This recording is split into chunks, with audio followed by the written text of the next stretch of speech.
has another appointment, so he can't be with us until the time we have agreed, 10 o'clock. So we have to release him at 4. So he has to tackle his bit on what we want to, or the plan was to introduce us to how you measure success. We said that vision is how success will look like after we have implemented our mission, after we have effectively carried out our mission. Vision is what will be reflecting. Now, how do you actually end up seeing whether you are on track to getting to achieving your vision? You set goals, you set objectives, and you have to keep looking at how are you moving towards achieving your mission and vision. Now, one of the methods that is used is a scorecard. You do a scorecard and say, this is how I want, this is where we want to be within this time. Remember what J.F. Kennedy said? We have to do this right, alright? Fast and within a decade. So it was time specific. So we are saying, when we are talking about implementing about our strategy, we also have to discuss how do we implement it, and therefore we have to have some milestones to tell us, are we doing it right? Are we doing it within some time limits? And in an urgent manner, because at the end of the day we are being told we don't have too much time left before Christ comes back. So are we going to wait until he has come, then we say we wish we did? So Brother Nganga is going to take us through that process, and what I would want us to do is to be very attentive, because it will help us while we are actually doing in our objectives, in our goals planning, because we have to be actually also looking at, so when we say we want to do this and in this manner, how will the implementation be like? It's always good to, when you are starting, you have the editing process. One of the challenges we identified with this strategic plan is that it didn't have an implementation writer. That may have contributed to the fact that we never actually went out of our way to start and see, are we actually on track in our strategic plan. To introduce Brother Nganga to all of us, I'm sure from the way I have seen him interact with most of us, he is not a new face. He is known by many of us. He is a very experienced person when it comes to things about strategy. And very importantly, he is a very committed Christian. And I hear people saying, I can vouch for so and so. And may I say that I can vouch for John Nganga. He has been very effective in Christian ministry. And as far as issues about management is concerned, I am almost certain that no one in this room has a wealth of experience in management that John has. He's worked in Kenya Shell, and before that in a few other places, but his longest experience was with Kenya Shell, where he was dealing with issues of oil. And I've heard his testimony many times of how he has had to do many things and overcome many integrity issues. So he's the right person to tell us about how to plan effectively, because in some of those multinationals, planning is very, very key. And if you want to actually be good at anything, you learn from the best. So like Ken was saying, we don't want to measure ourselves against the worst, isn't it? We want to measure ourselves against the best so that we can also aspire to be very good. John is also a very active writer, author. He has very many books. And his flagship is The Leader's Source of Influence. This is the first book I came to learn about his writing.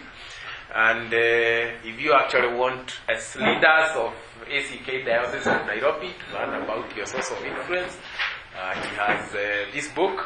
Then he has another one, the secret of contentment. So one of the challenges we are having in this world today is people wanting more and more and more and more and more and never getting fulfilled. That's why corruption is a big problem in Kenya. And if you want to learn the secret of being contented with what God has blessed you with, you'd better learn that one. Then he has a book on leadership, King David style. So if you want to learn more how to apply King David's leadership style to today, then this one is extremely good. Christian professionals leading in the marketplace. We are saying we have a lot of professionals in our churches. We may want to actually encourage them to read this book so that they can know the challenges. And actually, this one, I haven't read this one particularly, but I want to imagine it is his life experience as a Christian professional leader. There are so many issues. I've heard him talk about being a Christian professional and leader in the marketplace, the challenges you come through, and this would be good for that group. And then this one I can already see it has been booked. But as much as it is booked, it tells you that somebody knows. And you know, in my language they say the person who sits at the bottom of the tree is the one who knows what the apple is. Somebody was sitting next to Brother John Nganga and he has already booked this book. It is his newest book, The Character of an Influential Leader. And you can see the leader here and there is a queue. So you wonder, so why is Sonko having such a long queue? Why is Waitito having such a long queue? And then we find that nobody is voting for Baru, although that is the person they were saying they would. So, Character of an Influential Leader, this one is a very good book and with a Christian perspective, which is very, very important. I think this is a must read for all of us. And I can see Reverend Samuel Gedaiga has already booked this one. Each and every of this book, if you wish, is 500 shillings. I think for this quality of writing, it's a bargain. It's a bargain. God bless you. So I invite Brother John Nganga to take us through the scorecard process. And if you need these books, I'll ask him to leave me with a few so we can actually have them. Thank you very much. Bwana asifiwe. So my name, like you have been told, is John Nganga. When I got saved in the in the 60s, you didn't just say your name, you said you are born again. That's not for other people to say. I came to know the Lord in the 60s, and for the last more than 40 years, I've enjoyed walking with Him, enjoying what it means to know Him. When I got saved and I used to go to the Tutelista Fellowship, I would be the youngest person in the fellowship. You know, the way after church you would stand in those of you over 40 know what I'm talking about. Stand around and I would share my testimony. It didn't sound very rich, and I got the impression like a testimony meant saying the things you have done wrong. And since I was young, I had not done many wrong things. I didn't have a testimony. Actually, one time at Alliance, this pressure was so high, a friend of mine went to Kikuyu to get a testimony. Because you see, he had gone over the holidays. And people kept asking for testimony. And testimony meant saying all the things you have done wrong. And since we are young, haven't done many, he went to Kikuyu to try to smoke or do something to get a testimony. I've never stopped laughing at him. Although it's 40 years or so since we left Alliance. But I've never forgotten that idea of when, like the bishop was saying, when you don't get your terms right, you can end up in real trouble. Because nobody explained clearly, a testimony means how you walk with the Lord. Not all the things you actually done. Except when you want to give an illustration, you can give an illustration about your sin, but it's not your main point. Because God has forgiven, isn't it? And I'm grateful to the Lord. So that's my background many years ago. But I don't have enough time to be able to go into the testimony. But just to tell you that I enjoy walking with the Lord. And there is nothing better than doing that. The reason I'm saying that is because before lunch, we dealt with that issue of why is evangelism not as much as it should be in the diocese of Nairobi? Is it because of money or emphasis? And we could see my bias is towards emphasis. that a lot of the things we are doing, people no longer think that to be a Christian is great. Because they are living like everybody. There are many people in the church, they say they are born again, there is nothing they cannot do. The other day there was a very interesting story from one of my friends who went to a tender. He's a businessman. Went to a tender only to discover a brother in the Lord was the one who was the procurement manager. And he said, "Wow, you work here? Yes, I will help you." So the tenders were done. Actually, this brother won the tender. And he said, "Isn't it good to have Christians in these kind of places where you don't have to bribe? You can get." But he hadn't got the end of the story. He got the contract. He supplied. He was paid. One day, well after the contract, he got a telephone call from this brother. And the brother said, "How are you, brother? I'm okay." And then they gave each other testimony about the excitement of walking with the Lord. Then he said, "By the way, did it really make you money? That business we gave you?" He said, "Yes, I made good money. I made good money out of it. I'm really grateful to the Lord. I think the Lord just put you there for our sake. I'm very grateful. I saw an answer to the Lord." Then he said, "By the way, I'm having my child in a certain place, and I'm really in a fix. If you are able to, if you just give me about 100,000 shillings, it would really be of help." Now this brother was in shock, because he had never imagined that a saved person can ask for a bribe from another saved person immediately after they have been giving testimonies. Because you see, and then it's now more complicated, because he's not asking for the money up front, he's asking for it later. Now, so he actually in that fix, he just said, "Oh, if you're in problems, I'll try to help." But in his heart, he's dying. Because he knows if he gives him a single shilling, it will still be a bribe. But because he now said he would, he says he actually gave him the money and said never, ever to go for a business until that person leaves that department. Those are the type of Christians we are dealing with. There is very little difference between many people who are born again, spirit-filled, when they go to work, and that's why I wrote that book, The Christian Profession in the Marketplace. When they go to work, there is very little difference between how they perform, how anybody performs. And if you seated here, I'm sure you have the experience I'm talking about. When you go to a place, you hear somebody saved, you think you'll not have to cough something until he talks in a language as to suggest. Nothing will move until you cough out something. Now ask you the question. Since he knows himself clearly that there is no difference, he is not contented, he is not satisfied, that Christianity has made no difference to him, is he likely to preach to others? Is he likely to witness? He can't. So when you see the church not involved in evangelism, it's good if you give more money, but that's not more money they require. They require to taste the goodness of the Lord. Because as soon as you know it, you see anybody else and you say, "God, if only you could know what I know." You look at them having marital problems and you say, "Oh, if only they knew the Lord." Can you imagine what will happen? Now that's really what this strategic planning meeting is all about. You must go back to where you are so clear that the world needs Christ, that you're not just writing a plan.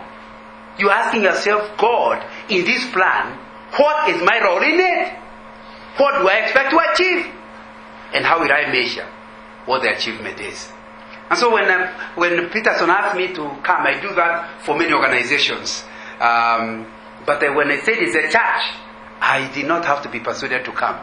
Because you see, when I help other organizations, like this week I've been helping, I'll be having a contract with a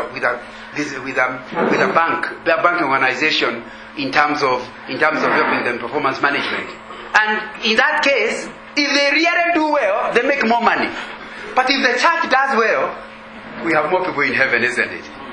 And not just in heaven, we have more people enjoying earth. You know, that's why Jesus did not say the kingdom of God is coming. He said the kingdom of God is at hand.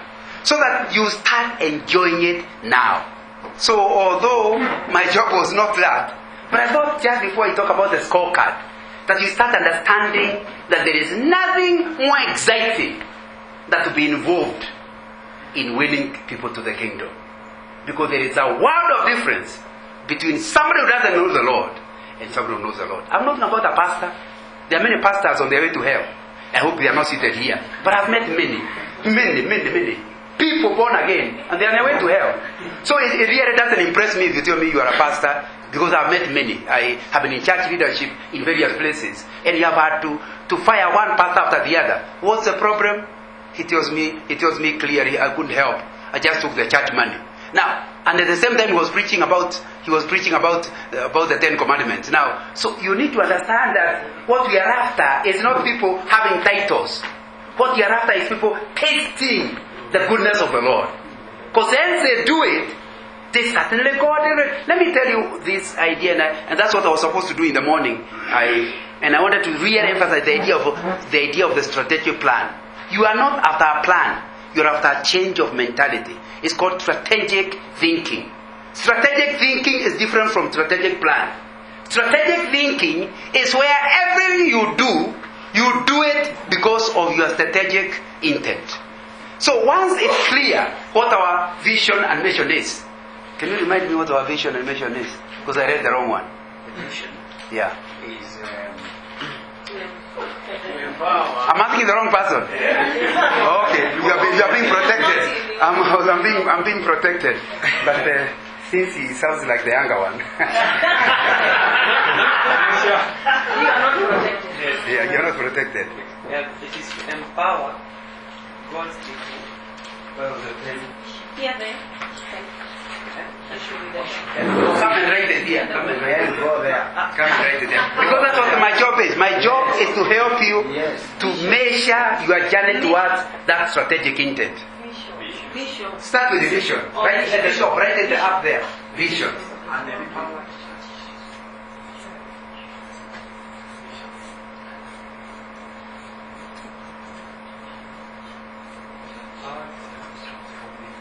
an empowered church.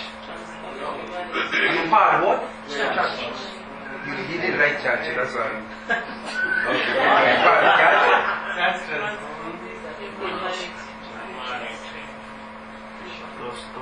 So once you are very successful, the diocese will be one large church that is transforming humanity. Now write the word mission. Can we clap for him? Yes.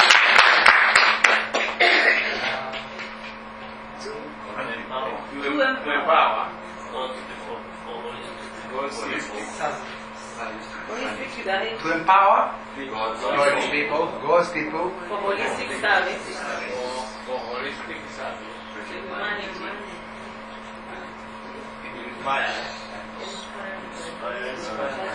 To humanity.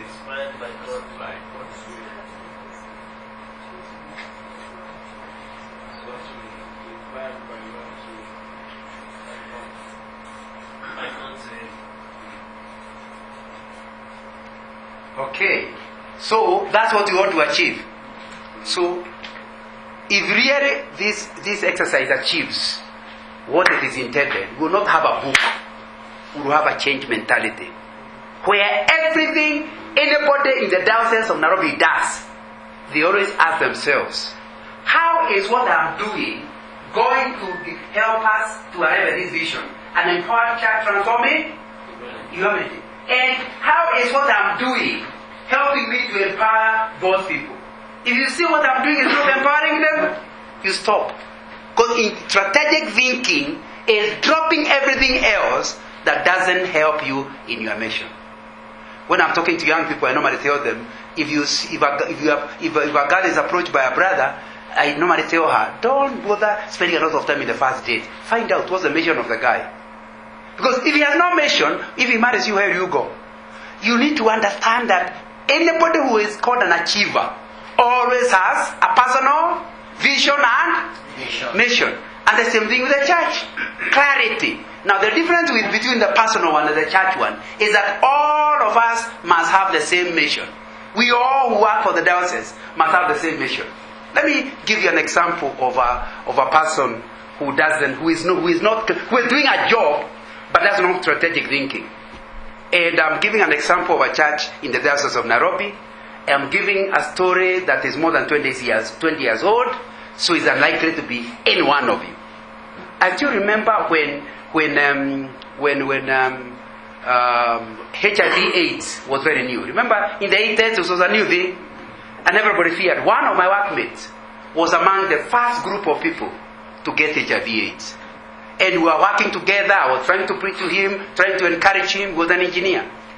And I started visiting, although he was totally non-Christian, I started trying to visit him when he was sick. Then he finally died, like most of the people who got sick in the 80s and early 90s, although he died in the early 90s, died. When I didn't know since we were just working, I didn't know the family well. But as soon as I heard, I went to see the wife. I went there, and everybody was crying. You arrive in the house, and you don't know what to say. Because there's such depth. Nobody is saying anything. They are all crying and quiet. I sat there after about an hour. I asked myself exactly what do I do? And I decided to call the wife outside. And I say, could you allow me to sing a song or pray? Because they are total non-Christians. So you need permission even to sing, and nobody's singing. Remember, even a non-Christian, your friends are also non-Christians. So chances are. So I asked, and she was so excited. She said, you can do it. Please take over from now until now. And since you're from Western Kenya, you know once you give yourself in, you understand what's going to be. You know, it's not a week. It meant my diary had to change for several weeks. But I was only asking for that day. But I was now given until the burial. Now I now realize I have a problem. That day I would handle, but I needed at least speakers, so I had to reorganize. So the following day I asked exactly, which church do you go to? Instead of me taking over, can you ask your church too? She said, as soon as I was about to mention the name, but because he may be your friend, I don't want to say the name. As soon as so and so died, I went to our church. And the Anglicans from Western Kenya, when I say Western Kenya, I'm not saying whether it's Luo or Kisii or Luya. Don't try to imagine which one. And we have always grown up in the church. Our parents are active. But in Nairobi, when we came, we just attended church. We really are not known. So when I went to the pastor went to the book to find out so they could find the name of my husband. And he was not there. I just said, we don't deal with people who are not members of our church. I said, what? Remember the reason he had AIDS is because he's a total non-Christian, having the wife and dogos, isn't it? Now, you know the friends who are likely to come are similar, isn't it? How can a pastor be given an opportunity like that and throw it away? Now, you know you're having a day, but some of them, you seated here exactly like that. Where the only people you help are the ones who are from your church. And I find it, I'm still in my pet subject of evangelism. Remember, the easiest place for evangelism is funerals. For 3 reasons. Number 1 is the hearts of people, even the worst crook, is normally softened after their friend dies. Am I right? Yes. So that anybody interested in evangelism must be interested in funerals. If you're a pastor who has any sort of issue of evangelism, I know your greatest area is funerals. That's why you don't even want to send anybody else. The best speaker is the one who goes for funerals. Not weddings. Because you know in a funeral, your strategic plan. Are you getting it? That's when they are the softest. Number 1. Number 2. Funerals is a meeting which people don't fail to turn up. You can invite people for weddings and they don't turn up. Do they fail for funerals? They think the ghost might visit them. Have you understood that when you want to raise money for your sick relative in hospital, very little money comes. Until they die, and money just flows in. Am I right? Yeah. Because when it comes to debating with the dead, you don't debate, you give money. Now, so you need to understand that when it is a funeral, people will turn up. So when you come to evangelism, anybody interested in evangelism will go for funerals because he is sure there will be a congregation. Number 3, the reason why it is good to go for funerals is because the church does not have to invest any money. The family itself will advertise your crusade in the newspaper. They will say, so and so has died. And there are going to be meetings in the house number so and so. Then you just appear there and you pay nothing. You are just... So can you imagine anybody who is serious about Christ ever needing to be persuaded to go for a crusade that's already paid for? Am I communicating? Yes. You know the advertisement are very expensive. Yes. And it's already given. And yet there are many pastors, not just Anglicans, are many Pentecostals who cannot be involved in a funeral unless the man was paying. Not only was he a member,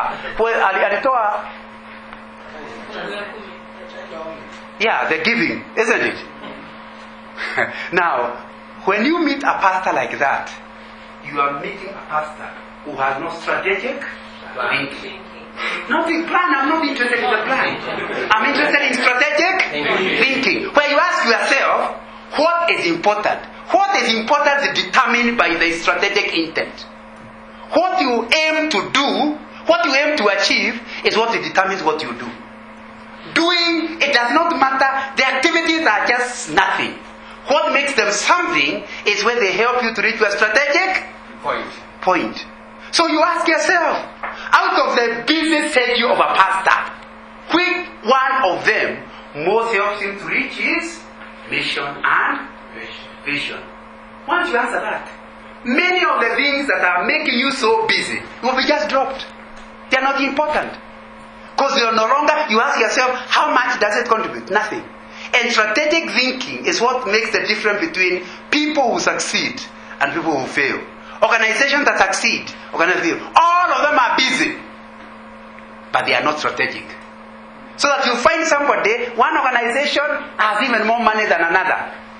The one with less money, but has strategic thinking, only uses the little money in areas that help them to reach the strategic intent.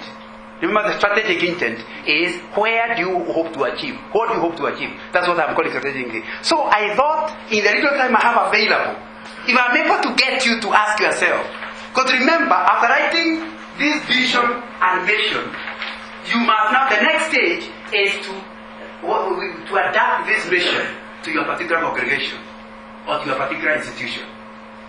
You cannot repeat this, but this is for the whole diocese. You must bring it down to the level where, if you are talking about St. Julian's, what is it St. Julian will do? It can't do everything. This one is able to do everything because it's a complete diocese. When you come to a lower level, there is something you can achieve, isn't it? If you are in charge, if you are a catechist, there is you cannot take the whole. You cannot take the whole mission. You must now downsize this big mission to the one a catechist can handle, isn't it? And that's why it is important to understand what we have seen us do.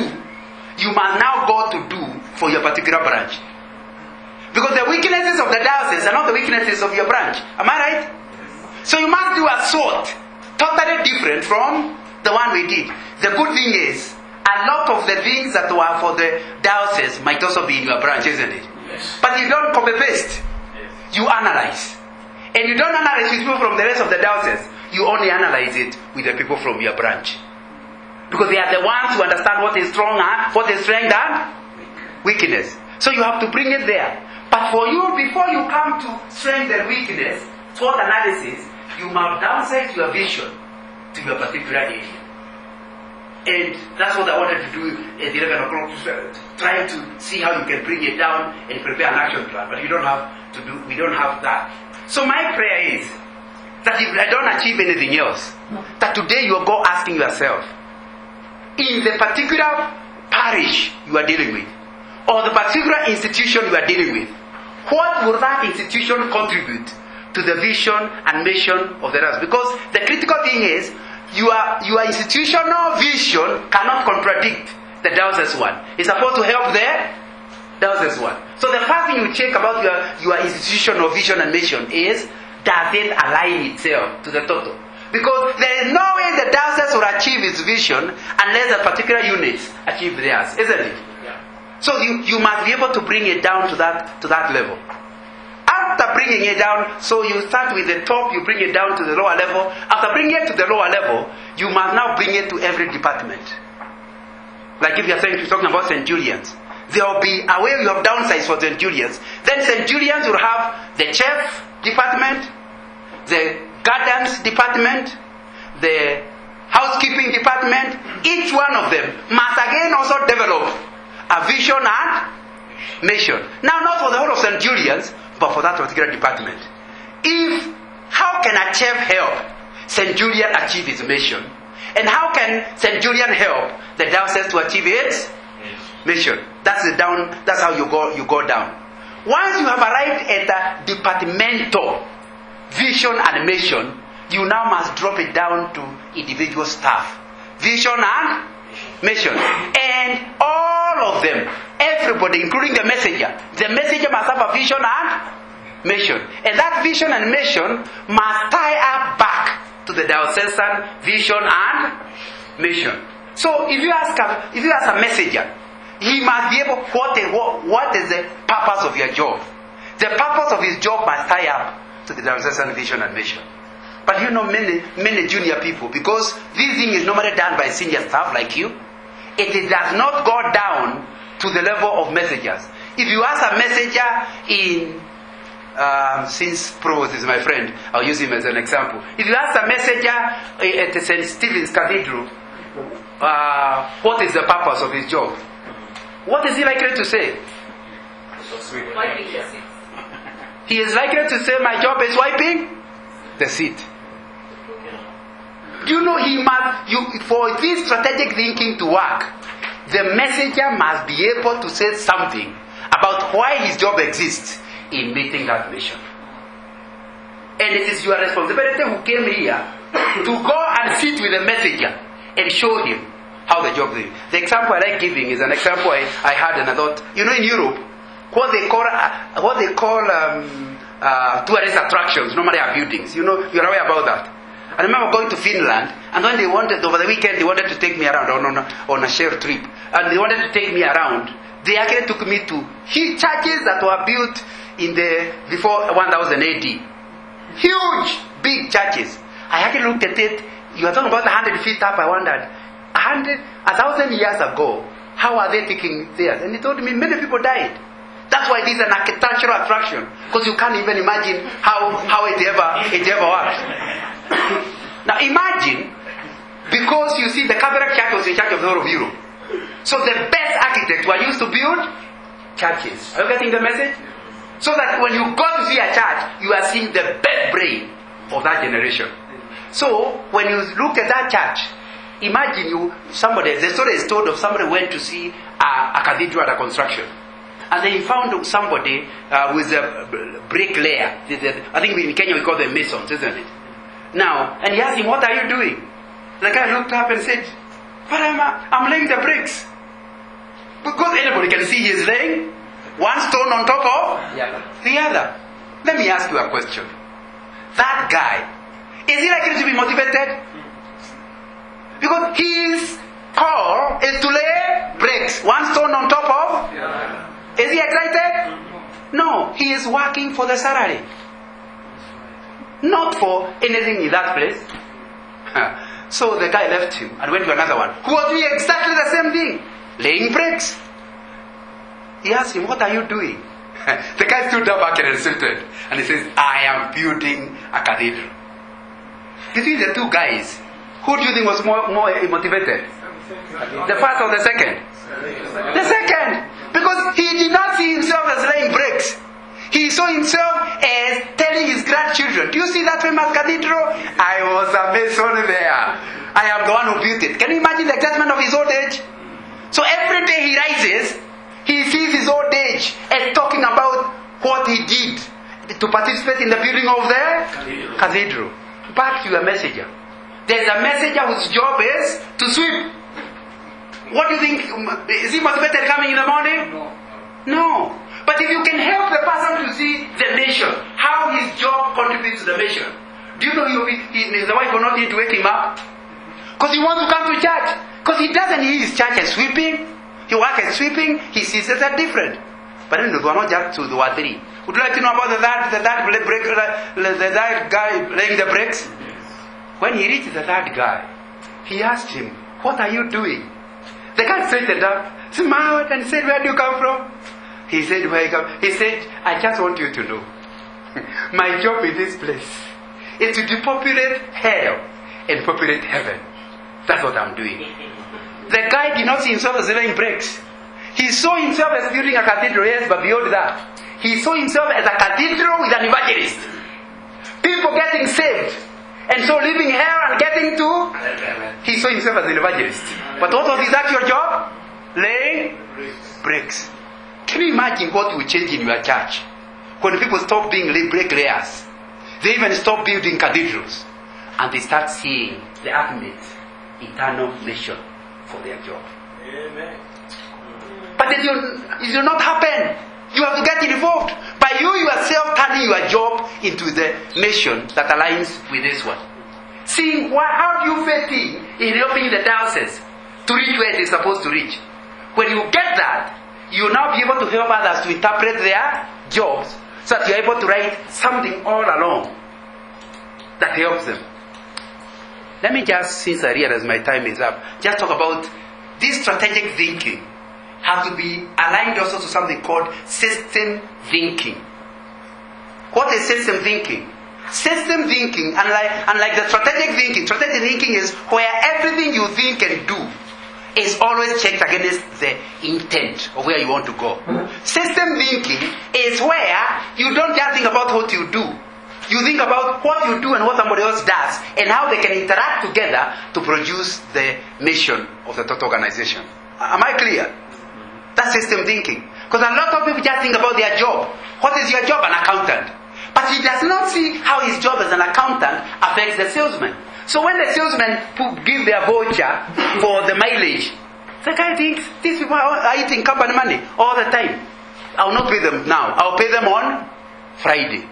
They don't end up going for the trip. He cannot see that the work of an accountant is to assist marketing. Are you getting the point? He can't see the totality of the system. He thinks units. That's the totality. We are saying, if you really want to implement your strategic plan, it will be important that you gain that. Always ask yourself, what I do, how does it affect other people? Or what I'm doing now, how does it affect what I was doing in the morning? So that you are thinking in totality, system thinking, an orientation in life that looks at everything, not in bits, but in totality of the system. You know, it's just like the body is full of systems. But like the digestive system, what are the other systems? The reproductive system. The respiratory system. But are they totally separate? If you eat poison, do you know even breathing will stop? But you wonder why is breathing stopping and the poison went into the stomach. Now, you need to understand that the body is one system. There are subsystems, but the body is one system. That's what we are really talking about. That if you really want to reach your vision and mission, it will be important that you develop yourself to where you see anything you do in terms of how it relates with the totality of the system. You know, I've already said this, I'm just repeating myself. Plans are nothing. Planning is everything. You can see one of the weaknesses of the last strategic planning process was they never produced an action plan. Isn't that what I heard you say? Did I hear correctly? That if it is there, you don't seem to have it easily. So you are going to go higher. I hope you go higher. To where you don't end up with the strategies. You produce the strategies into an action plan. That's what I'm hoping you do. But we are saying an action plan is not everything. What is everything is the involvement in the planning process. Like now, when I came just before tea, I was telling Peterson, what you are doing, what I'm doing is not as important. So I told him I'll sit. Because I was supposed to start speaking at 11. He said, no, let them continue. Because what I am saying is not important like your involvement in this SWOT analysis. Planning is more important than the plan. Are we together? Planning is more important than the plan. And it will be important that you start asking yourself, by the time the strategic plan is complete, how many people are involved? That's why the focus groups will need to be everywhere. Every branch needs to feel when they see the book, everybody in the diocese who is a committed person, because they realize the others who are just loyal. Now, the committed one, you must give them an opportunity to feel they are participating in creating the strategic direction. Are we together? That's what we are talking about when we talk about having the process. Beware of the spot syndrome. Spot syndrome is SPOTS. What are the spot syndrome? Strategic plan on top of the shelf. Gathering dust. That is the spot syndrome. Many organizations, because you see the idea of strategic plan is something of the 80s. As soon as the 80s arrived, no organization wants to say without a strategic plan. But it suffers from spots. Strategic plan on top of the shelf. So that when they ask you, do you have a strategic plan? You just go and get it. A strategic plan is not supposed to be a document. It's a way of thinking. Are we together? So it's important that comes out clear. What makes many strategic planning processes not to succeed? Number one, lack of senior management belief and commitment to planning. Now, that's now the difference with this one. The bishop is here in person, am I right? Yes. That's really, according to people involved in strategic planning, and I've been involved in assisting organizations, one of the most, do not bother a strategic plan until the CEO and the board are interested in it. There will be no way it works unless they are the ones interested in it. Anywhere where it is not, it's just an exercise being done by experts, it never works.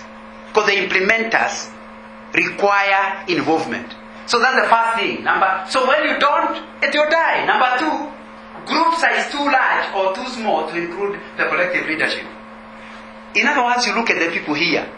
Do they, number one, represent every section of the diocese? If the answer is no, you are going to have difficulty implementing the plan. Where there is a certain class of people that were supposed to have degrees, therefore, if you have no degree, you are not allowed to come. You know, to be a governor, you require a degree. A recognized one, not like Wajiros. So it is important to understand that in strategic plans, the degree is not necessary. As long as I'm going to be involved in going to the vision, you must involve me. So I need to know, even if I never came, somebody represented me. And that's what we are saying. Group size must not be too large. Which is now a thought opposite. Because in order to involve everyone, you can end up with too large a group. Once it's too large, which is part of what we were struggling in the morning, everybody has a comment. So you are number one for 1 hour. And you have 20 items to go through. Did you see that struggle in the morning? So we kept telling her, please go and sort it out with English experts. A smaller group. But you see, if you are too large, it's a problem. If you are too small, yet another problem. So you need to know, did the group that got involved, did they represent everyone? Could you call it collective leadership? Everybody got involved. When one constituency feels it was not represented, rest assured that strategic plan will be just a paper, a plan, suffering from spots. Now you know what spots are. Not for the whole diocese, only for that particular area that was not accurate, did not feel they were in part of the collective. I don't have to stick my finger there. So that's what we're talking about. High tech. Now, number three, culture doesn't believe in or reward planning. Now, this is now different. You can be okay on number one, number two, but there is a culture. Please understand, the culture is not the bishop. Culture is not the bishop. The culture can even overrun the bishop. He is trying to achieve something, but he is trying to achieve it with a group that is opposed to it. Like if there is conservative culture and the bishop is a radical, can you see trouble? There will be trouble. Because until everybody becomes radical, that plan will still not be implemented. So you need to understand that a plan, the strategic plan is a plan. Without a culture that supports it, it will not happen. Because people say, hii karatadira ya bishop imekuja tena. Chances that it will succeed are very easy. Because they are saying, like the Anglican prayer book says, this has been like this, world without end. Isn't that what you say in the prayer book? Now, so, you just wonder. My grandmother was an Anglican. My mother was an Anglican. I'm an Anglican. I'm okay. Why are they bringing change? So I'm hoping that during one of the retreats you are going to have, you will have a topic called how to do change management. Because it's not an easy thing. You are trying. The strategic plan is trying to prove people who are comfortable where they are. So if you have a culture problem, rest assured, it doesn't mean you will not be able, but you now need new skills. It's not a plan you require. It's change management. You have to change the culture from what it is now to the culture that can support the plan. And so you need to understand what is the culture of the diocese. For example, some of the things that tell you what the culture of the diocese is, what kind of people are promoted. Because that is what enhances the culture. If normally people with the grey hair are the ones promoted, we understand our culture is a culture that reflects age, not competence. Now you need to understand that becomes a culture. That becomes a culture. By the way, remember, I don't know the diocese, so don't assume I know. I don't know this. I'm only giving examples so that you understand what culture, how to measure culture. But it's a whole important subject of change management. How to change from one culture to another culture. But if you read my book on the character of an influential leader, I try to approach part of that subject. How do you influence your group to a new value, a new culture? And I'm saying some of the people you promote help people to know what you value and what you don't value. And it will be very clear what is done. But I hope I'm clear that this issue of culture is... what did I do wrong, sir? No idea. You told me to touch, I'm touching.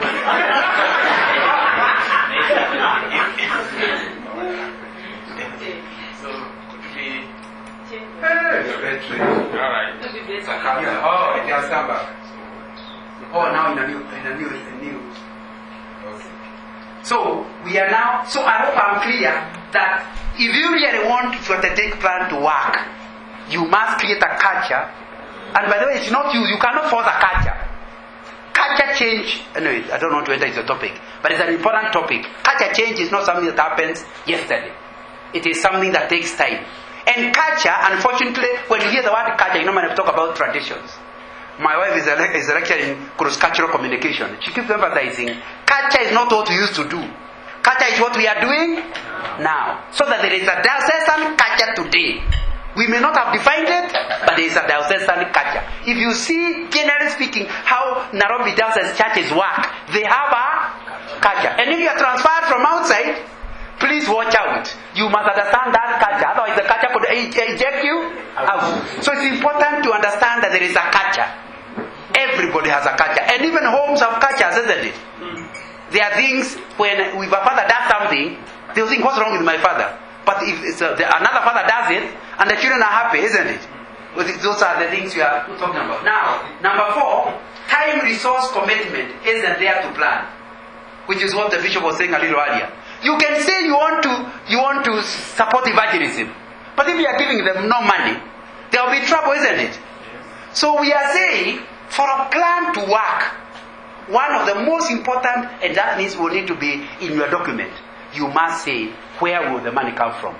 An action plan must be costed, or what we normally call resourced. You must say, this is what the diocese want to achieve. How much money will it require? Where will the money come from? Remember, a balance sheet is called a balance sheet because it has debit and credit. A lot of people budget, like families budget, they talk about the things they need. At the bottom, they don't see where the money will come from. Then at the end, they are in trouble. Why? The wife used all the money as agreed, but there was nothing in the bank because they did not balance their balance sheet. Those are just a sheet, not a balance sheet. So it's important to understand that in a plan, you must have a section that talks about, in order for that action plan to work, how much money will be required. Step 1. Step 2, where will the money come from? If where the money comes from is not really acceptable, reliable, nobody will bother with your plan. Because the plan, they know the plan will not work. And that's very important. But the other problem with it is that it will be an unrealistic expectation. To expect that old pastors are going to behave like young men is called unrealistic. He can see clearly he has only more 5 years before he retires. And you ask him to change totally, you need to be aware of not asking people to do something very unrealistic. Even if you are being pushed by this young pastor here. Now, you must, to be realistic means to accept people and understand what they can achieve and what they cannot achieve. My father was an Anglican pastor in Canon. And when I married in 1979, when I went during our discussions, I really wanted, because I'm from Nyandaro, almost in the Rift Valley, and I was marrying from Eastern Province. So I could not see how the wedding can work, because it will have to cross many districts. So I really wanted to plead with this Anglican canon to allow the wedding to be in Nairobi or at least in Jabini, my place. Rather than because I didn't see it working. He said, "Young man, can you see that tree?"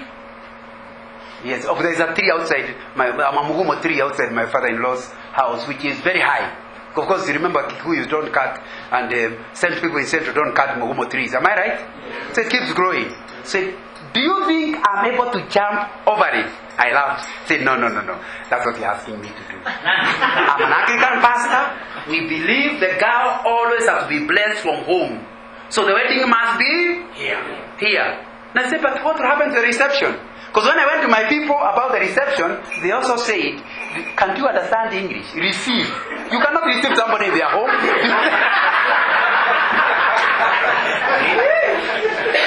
Anyway, all I'm saying is, I understood as difficult as my problem was. I could not, my father-in-law was saying, what I'm requesting is unrealistic. So I withdrew. Now I can tell you the story and the rest of the story another time. But please, however attractive the idea is, always ask yourself, is it realistic? Even if you write it nicely and write it in gold with the Queen's English, if it's unrealistic, it will affect. It is a barrier to getting the plan working. And then, too fast, too rushed. One of the things that is a problem is, the bishop wants a strategic plan within 2 months. The people that are coming must represent many organizations, isn't it? If you give them 2 weeks notice, how many turn up? A few. So they tell them, just go ahead and do it. So you end up with a paper with no collective support. Are you getting the point? So, you must not take forever doing a plan, because you might die still writing a plan. But you must also not be too quick in trying to prepare the plan. I hope that is clear. Remember, I'm still trying to talk about what my friend asked me to do is to see, since you are doing the strategic plan, my input is how to make it work. Are we together? So I'm trying to talk about the things that can help you to end up with a paper that is useless, or to end up with an actual change diocese. The next thing I want to say, still talking about the new orientation, is about the 5 strategic thinking questions. If you are a strategic thinker, remember I've been talking about strategic thinking? What are 5 questions that will be at the back of your mind? Number 1, where do you want to go? I said, where does the diocese want to go? The diocese want to go to where any Anglican person is involved in outreach. Not some, everybody. Did you understand what you said in your vision? Because you see, you are empowering everybody in the church. So that when you ask people, how many people did you witness to last week? Everybody seated in St. Stephen's Cathedral approach somebody. Remember, the work is not to save. That's the Lord who does, isn't it? But at least they approach somebody. Remember, there is no transforming humanity that involves action without words. Faith comes by hearing. And one of the problems that's happening currently, a lot of people are changing that to say faith comes by actions. Have you gotten that? James says, faith without work is? What does that mean? There must be faith in the first place, isn't it? We don't want action without faith. And it's important to understand that your vision is saying that by the time the plan is finished, every individual in the cathedral at St. Stephen's will be witnessing. And not just witnessing with the word of mouth. He will be doing his job in such a way he is able to attract people. When you read my book about the Christian professional, I've emphasized that the only way at work, in the marketplace, the only way you can witness is by doing such a good job. People are attracted to you and they are willing to listen to you. If you are just mediocre, when you go to tell them to be a Christian, to be like you can't win. It must be both action and words. Not words without action, not actions without words. That's what we are saying. That the work of the Anglican Church is to bring it to where every member of the church will be involved in transforming humanity. And if you are Christians, transforming humanity means turning them to where their daily work is a work that honors God. Am I right? So because you need to spend a lot of time on that vision, debuckling it, so that it's not just a statement. Any Sunday school child will be able to understand what the vision is. Because for a vision to empower people, it must be understood by the baby. That the vision this diocese has taken is that everybody in the church will be empowered enough to be able to meet the marketplace and to be doing a different thing. So they will not be requiring pastors. Because pastors will have empowered the people, isn't it? Evangelism will not be done by pastors. Will not require the guy called an evangelist in the branch. Because every member in the church is evangelizing. Are you getting the point? That's what you are saying you will do. And that will happen because you will empower God's people. Assuming God's people means members of your church, isn't it? Yes. So that's what we are saying you will do that. So we are saying, if you are really a strategic thinker, everything in your diary for tomorrow morning or Monday morning, you must ask, where do we want to go? Does this thing take me there? What are our ends? What are our outcomes? What are our purposes? What are our goals? What's our holistic vision? Question number 2. How do we know when we get there? In other words, you see, we will have to change that vision to clear goals. That although I'm not yet reached there, I'm going towards there. So we must reduce it to goals. For example, can somebody quickly tell me what are some of the goals that can help you reach the vision? We are back to our strengths and weaknesses. If the catechism is not working, can you see us reaching there? No. If discipleship is not working, can we reach there? If evangelism is not working, can we reach there? Can you see now these ones will have to be turned into goals. And you need to arrive at least at about 10 goals. Some of them you will not reach it very soon. But there must be clear goals that debuckle the vision. So don't call it a plan until you have arrived at clear goals. Because the action plan will be to help you to reach not just the vision, but the actual goals that are measurable. So we are saying we must do B. You must be able to answer B. For example, in business, we can talk about the customer's needs and wants connected to a quantifiable feedback system. In other words, the way I will know I'm reaching my vision is that I'm going to put questionnaire that the room, when people leave St. Julian room, they can fill a questionnaire, and out of 10 people, if 5 say they are happy, then I'm going to ask my goal as St. Julian's. Are you getting the point? Now, some of the goals in the church will be very difficult to measure, but then they say in strategic management, they say if a goal cannot be measured, drop it. There's no need of having a goal that cannot be measured. That's just a nice feeling. So you have to sit down and answer question number 2. How will I know that I'm actually reaching question number 8? Now then see, where are we now? In other words, I know where I want to go. I know how I'll get there. How many of the goals have I achieved this far? And that's one of the things that may have gone wrong in strategic planning. When you don't have an action plan that says year 1 is what you achieve, year 2 is what you achieve, year 3. So by year 2, you can see we have achieved 75%. We are putting into the following year 25% of what we should have achieved in the previous year. So until you arrive at an action plan, an action plan is an action plan when it says what is to be done, who is to do it, and by when it's to be done. That's an action plan. It will not be possible. And that's what we are saying under this number C. And it will be important. Then number D,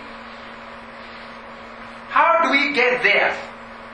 Remember B was, how will we know we have gotten there? C, where are we now? D, how do we get there? In other words, how do we close the gap between where we are now and where we want to go? That will now help you.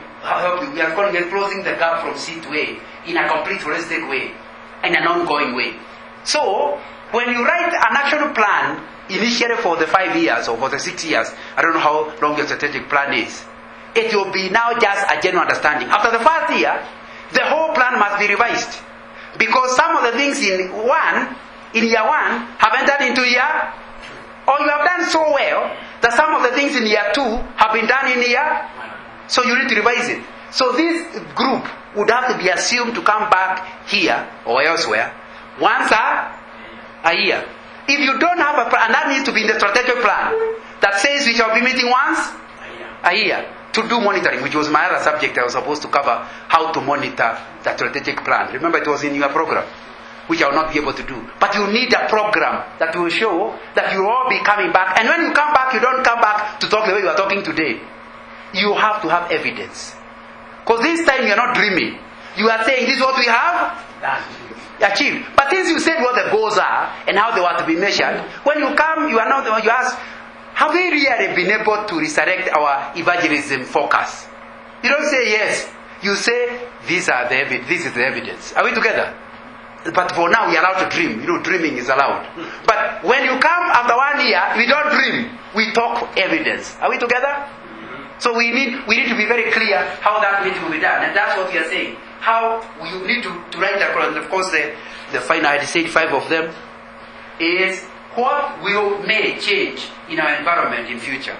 Which is an analysis we did in our SWOT analysis. The trouble with the SWOT is that at that point we were doing what we have not yet done. You will be doing opportunities and threats in the environment, isn't it? But they are likely to be the threats and opportunities for now. We are now saying any strategic thinker does not just think about the threats now, he thinks about the threats in future. For example, we have a new constitution. We are now talking about ministry to institutions. But those institutions are being taken by the government. You have heard the rumor, isn't it?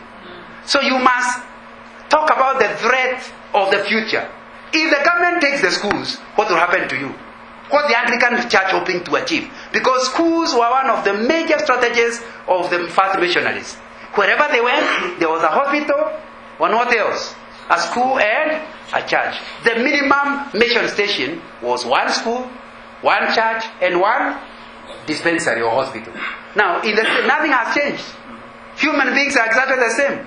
If you are building churches without schools, you are achieving of that one will take a much longer thing. Why do you think within 60 years Kenya changed into a nominally Christian country? It is because everybody in that village went to the dispensary and was preached to. Then went to the school, and although they did not become Christians, they had to go through catechism compulsory. Am I right? So, in the end, even those who don't go to church, during campaigns, they know how to speak in our churches when they come to campaign in the church. Assuming you allow them. Now, it is important to understand that if you now preach with a Kenyan, chances are he has the basics, it's only he's not committed. Am I right? There was a time I was invited for a mission in the University of Nairobi. And any young man who came back for counseling was a backslider. Until I coined a new statement. Kenya has become a country of backsliders. The average person who is around 25, once upon a time he was born again. I don't know if you have checked that. You don't meet anybody who, when he was in standard 2 or when he was in form 2, he got saved and then backslid. Why? Because of the strategy the church used. They may not have followed it up. There may be lack of follow-up and discipleship. But at least they were able to use schools as a system. So we are saying, you need to think about the future strategies and the future environmental challenges. And schools are one of the things. That the idea of church buildings without schools is a contradiction of the future, if you are really interested in reaching our thing. And please understand, every compound where there is a school, there is a church, there can also be a school. Because a school doesn't mean 3,000 people. You can have a school for 500, isn't it? So, all I'm saying, and I'm using that as an example of when you come to your strategic plan, it will mean that you look at the environment, and that's what I've given is just an example. So, in summary, what are we saying? You have to translate the vision mission into a desired outcome. How do you do that? Answer the question, why do we exist? Can we say we have answered that? Is that yes or no? Have we answered the question, why the dioceses exist? Number 2, core values. What we believe in. Have we answered that yet? Or is it for tomorrow? It's coming. Because you see, what are core values? Core values are the boundaries within which we operate. A core value is something that everybody agrees will never be in the agenda of any diocesan meeting. We don't debate it.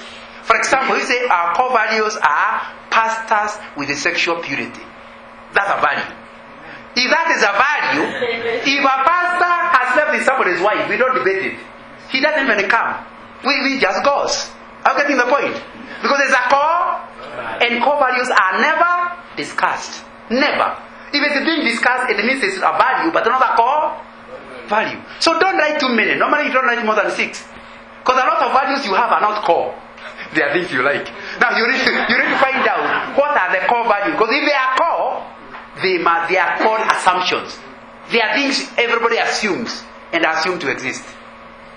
And the importance of core value is that if people know the core value, you don't have to supervise them. Because they know the boundaries within which they can operate. And nobody needs to supervise them. As long as they keep within the boundaries. So core values are called non-negotiable convictions. A core value is a non-negotiable conviction. In other words, we as a group believe it, and it is not negotiable. What are those for the Diocese of Nairobi? What are those things you are so agreed? It's a value that nothing will be discussed. For example, in order to reach your vision, there can be one of the best pastors who is such an evangelist. He preaches, people just get saved, right, left, center. But in addition to that, he has already had a dogo there and a dogo there. But everybody knows, if you want our church to grow, if you want to reach our vision, we need him. So if you have a core value, you will stop yourself, but those non-negotiable means I'm willing to not to reach my vision in order not to break my core value. People will laugh at you. You wanted to go, how come you're not going? Because of my core value. So you need to develop those. And they actually say any organization without core value may quickly go where it is going, but chances are after it arrives there it will collapse. You have heard of Enron? And what it lacked are core values. It was successful, became big, but it didn't have value system. One day, a multi-billion worldwide organization just collapsed because of lack of core. And remember, you're not now talking about Christianity. Business understands the importance of core. And when you break a core value, you are not discussed by management. You don't even bother debating it. You resign yourself. Because you know you can't survive. There is no discussion. So you need to develop that. That answers the question, what do we believe? Not what we like, but what we actually believe in. Then, what we want to be in future, we have answered that. Strategy. What is our game plan? What strategies are we going to use? And that we need very quickly. What strategies are we going to use that will help us reach the vision and mission that handles our strengths and weaknesses, our threats and opportunities? You know that's where your strategies will come from. Because you know where you are going, but this weakness is stopping you. So you need a strategy that handles the weakness. You need a strategy that utilizes the strength. That's really what you're talking about. Then, what I was supposed to cover, finally develop a balanced scorecard. And create within the balanced scorecard have clear strategic initiatives, then personal objectives, and I talked about that right at the beginning, and therefore you end up with a strategic outcome, and that's important. As I try to take my next, I want to spend 5 minutes, if you don't mind standing up.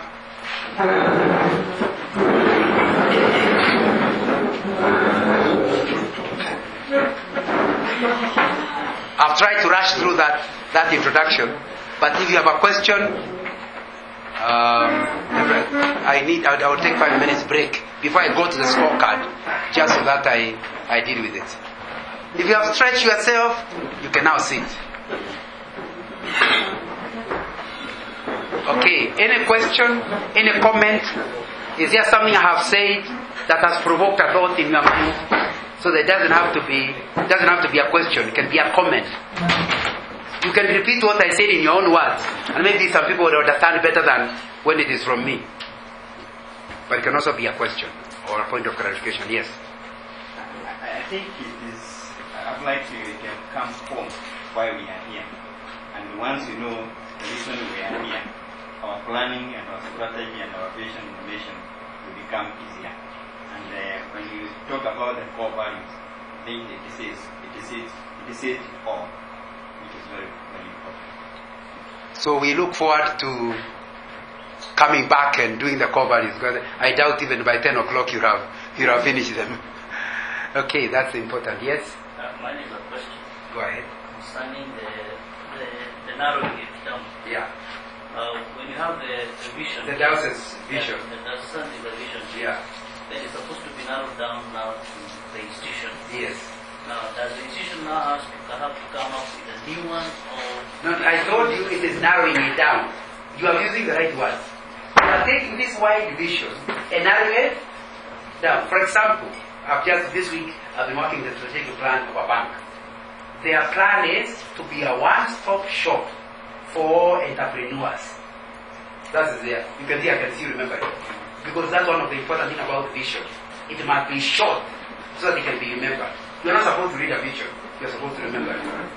Now, when I came yesterday, I was developing a scorecard for the finance department. When I came to the finance department, I asked them, do you deal with customers? No. So they can't write that. That is not their vision. They must say, what does finance do that supports the bank to become a one-stop shop for entrepreneurs? So they started saying, our job is to manage the funds so that we support the commercial department. In other words, what is their vision? A commercial department that gets its reports on time, correct, and accurate. Can you see now the vision? Can you see the vision does not contradict the overall? Yes. Can you see the contradiction? They support the overall? But don't try that at your level you are able to achieve the whole.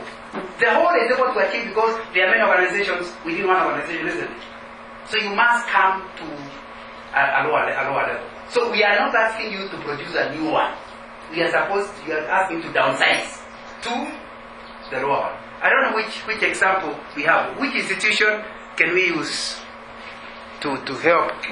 We want to downsize this vision. Parish. Use this parish. Which parish is that? Just read the vision.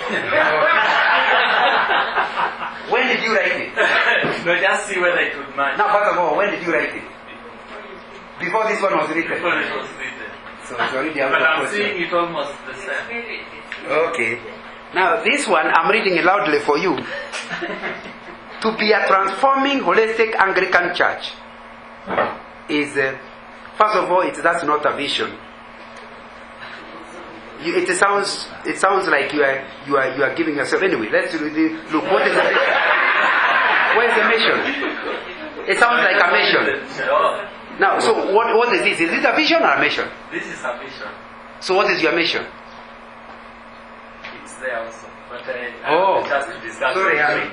I'm missing it. You just help me. We have to hear each other. So No, this is the vision. But now give me the vision. Read loudly. The vision.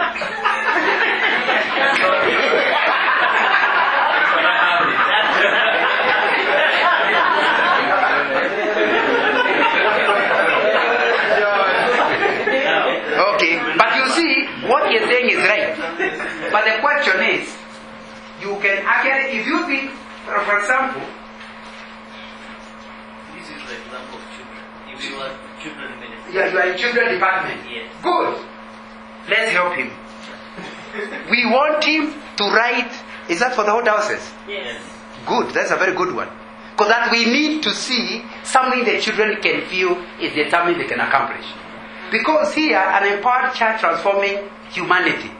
The children may not transform their parents in the short term. So humanity is not the right. So you must already remove it. So that you narrow down. Could it be something like an empowered church children who are transforming neighborhood children? Something close to that. Has it fitted in? Is that something the child can achieve? To empower children to become fulfilled Christian adults. That's not a mission. We want a vision. Empowered, but you may use a different word. Empowered church children who are transforming neighborhood children. So that if you write that as your vision, you want children who come to Sunday school to begin Bible clubs in the estate. Am I communicating? So that when they are playing football with the Muslim children, they are sharing what they learned in Sunday school. Now, but that is me suggesting. But has it helped you to see? So, when they come here, your job will be to empower God's children. Although now the trouble is children, even though pronouns are God's children. So they have to look for a Now you would have to remove anything that doesn't fit within your children thing will change. The children need to identify with it. Yes, it must be something the child can repeat and believe in. A vision is not a vision if some of the members cannot identify with it. So that one of the biggest jobs you have is once it is here, it is to get everybody who is a committed Anglican in the diocese to assume, not to repeat it, but to say our, instead of saying there, says our. So I hope that helps. Now, can you come up with yours for youth? I like the way you put children there. I would just put you. Okay. But then you have such, from the stories you are giving us, you have such big, wonderful thinkers. Don't give them an answer. Say, this is what the church has said. What do you think we as youth department, what do you think our role will be in achieving that? Vision and mission. Then downsize is to their level. So they need to feel like they participated. Now he may have a bigger problem because the children are not your level. But he has Sunday school children. You have Sunday school teachers, isn't it? So you also don't give them what I have given you. Let them participate. And they feel like they participated in coming up with it. Now let's come to the scorecard. Because after you have come up with that, we now must downsize it to where it's a scorecard. Now, I realize my time is far gone. But I wanted to say, what are the benefits? And I think it's an important thing we need to. What are the benefits of having a scorecard? First of all, we agreed a scorecard is a piece of paper that summarizes what you and your boss have agreed to do for the season. A scorecard is a performance paper that says what you and your boss have agreed you are going to do for the agreed season. If it is a scorecard for the whole strategic plan, 5 years or whatever. But normally scorecards are done in yearly, so that it's short enough for you to be able to understand and make a commitment. So a scorecard is a piece of paper that is summarizing what you and your boss have agreed you yourself are going to do. Now, many people don't have that. The critical thing about scorecard is it's written like this. That is, if we are talking about a department, it is its vision, its mission, and then up here is organization, vision, and mission. They must be written at the top of your scorecard, both for the organization and for yourself or your department. Now, if you are not a departmental head, you will put the department and then you come to person. So that you can very quickly see what I'm doing is fitting to this, is fitting to that. Once you have done that, you must write, the next thing is to write a summary of what you call overall strategy and goals for the year. You need to write them. For example, let's do for the, and it will not end up to be the ones, but let's quickly do, what strategies do you think we are going to have for the diocese? One strategy. In order to achieve, remember, we are achieving, every member of the church is empowered enough to be affecting humanity. Isn't that our vision? What do we need to do to achieve that? Which we have already said we will empower. But now we want to break down the word empower to what we actually will do. How will we empower? Could we talk of committing a percentage of our resources to evangelism? So one strategy is fund evangelism. Another strategy, there's someone who said it, yes? Train of our personnel. Training personnel. Or which personnel? First, you can recruit. We have evangelists. We have it's quite a bit. No, then we are here talking about competence. Have competent personnel, because you are now opening is competent. You know, beyond these there will be actions. For each strategy there will be actions you are doing, isn't it? But on a general level, we feel like we can reach our vision if we are funding evangelism. If we are having competent personnel, but you have to say how we will make them competent. But the word personnel is still so general. We need to talk about, can we say competent church workers, whether they are employed or whether they are employed or volunteer, they are competent. Good thing. Is it okay to call them church workers? Church workers, we are now going to only the employed. I thought church workers, even volunteers, Sunday school teachers are not paid, but they are church workers. But you are saying the diocese that term is not used for. So what do you? Personnel takes. Yeah, but then personnel includes personnel. What personnel will include people who are in the church, who are the ones needing to be. Because here we are not talking about the church members being empowered. Yeah. We are talking about empowering the empowerers. Yes. Isn't it? Yeah. We need to empower the population. Okay, equip will be a better word. Equip the church servants, church what? Who can somebody help us in English? He doesn't like church workers. What about churches? Are we together? We are now talking about empowering the empowerers, isn't What it? about service providers? Oh, The church. equip the church service providers. No, not one. That might mean the people who bring us tea. But am I clear what I'm after? I don't know the right words. But am I clear that at this level, you are not talking about every member of the church? The first thing is to empower the empowerers, isn't it? Yes. So what word shall we use for those people? Equipping leadership. Equipping the... That one also narrows it to those who are sitting in the PCCs. Let's then call them church workers, then Yeah. we shall sort it out later. Will make him comfortable with the church workers. So we are saying that is now the second strategy. Another strategy that will help us to reach our vision. Manage our finances well. Then it sounds like instead of just funding evangelism, you need to come to where raise and manage Our finances. finances wisely instead of well. Yes. So it sounds like funding is a major strategy for if we are to go where we are going. Yes. Is that okay? Yes. And that is both raising it and managing it. Do others accept that? Now, so if you are managing it properly, then evangelism will get money. So here, equip the church workers. I think the lady who came up with evangelism might want us to say something specific about evangelism.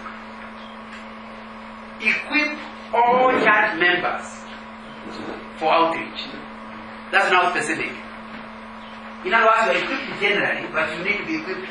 First of all, do you believe that? Do you believe that every church member is expected to witness? Yes. So, do you know the biggest problem of churches is that most people do not, nobody has ever taught somebody what to do in a bus talking to a neighbor. Life ministry trains people, but other than life ministry, most churches, people are told witness, but nobody sits down to show you how to deal with a person. Am I right? So that if you really want to reach where you are going, you need to deal with the idea of not just funding evangelism department, but getting people to understand how to evangelize. How do you write that? You're trained to your business.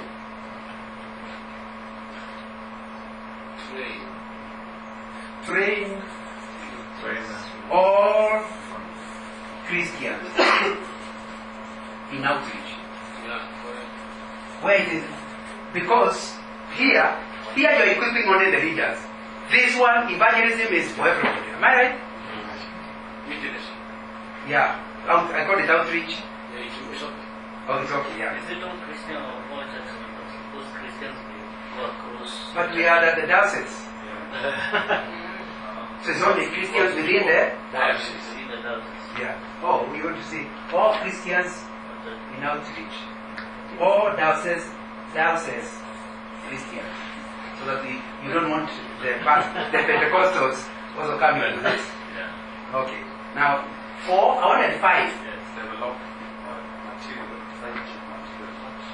But that may be at the days, because you will not be able to train without materials. So it will be an action within here. Yes. What about follow-up? We talked about follow-up and it doesn't seem to appear here. Discipleship. Yeah, can someone make it a sentence? Have Have a discipleship plan. Develop and implement a discipleship plan for all who come to the Lord. Is that okay? Yeah. New believers. Develop and implement. Because you can develop discipleship program. The program is wider than manual. Program for all who come to Christ.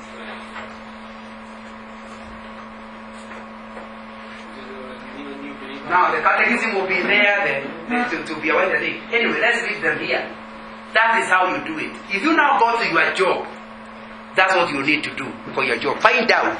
First of all, you must write a purpose for your job. Why does your job exist? For example, if you are the church treasurer, why does the job of a church treasurer exist?